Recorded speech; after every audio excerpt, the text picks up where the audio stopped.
রুই মাছের কালিয়া। প্রথমে আমি মাছগুলোকে ধুয়ে নিয়েছি। ধুয়ে নেওয়ার পরে আমি অ্যাড করেছি হলুদ, লবণ, মরিচ এবং কিছুটা তেল। এখানে মোটামুটি আমি 8 থেকে 9 পিস মতো রুই মাছ নিয়েছি। সো আমার প্রত্যেকটা ইনগ্রিডিয়েন্টের মাপ এই মাছের অনুযায়ী আছে। আমি মাছগুলোকে এরপরে ভেজে নিয়েছি একদম গরম তেলে। আসলে গরম তেল না হলে ফ্রাই প্যানে লেগে ধরার চান্সটা অনেক বেশি থাকে। আমি সব মাছগুলোকেই এপিট ওপিট করে ভেজে নিয়েছি।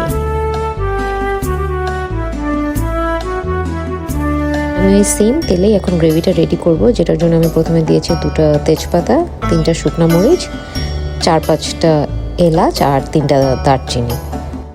মশলাটা আমি এখন কষাবো 2 থেকে 3 মিনিট। তারপরে দিয়ে দিব 2 টেবিল চামচ পেঁয়াজ বাটা, 1 টেবিল চামচ আদা বাটা দিয়ে এটাকে বেশ কিছুক্ষণ একটু কষিয়ে নেব।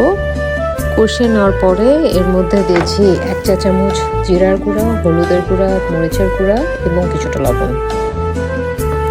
আর দিয়ে দিব কিছুটা জল যাতে মশলাটা লেগে না ধরে।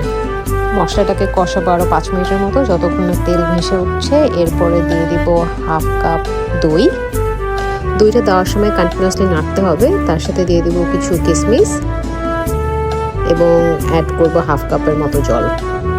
মশলাটাকে এখন আমি আবার কিছুক্ষণ রান্না করে নেব। তারপরে আগের ভেজে রাখা মাছগুলো একে একে দিয়ে দিব। দিয়ে এটাকে রান্না করব আরও 10 থেকে 15 মিনিটের মতো। এখন আমি দিয়ে দেবো 5-6টা কাঁচামরিচ, 1 চা চামচ চিনি স্বাদের জন্য, 1 চা চামচ গরম মশলার গুঁড়ো আর দিয়ে দেবো 1/2 কাপের মতো জল।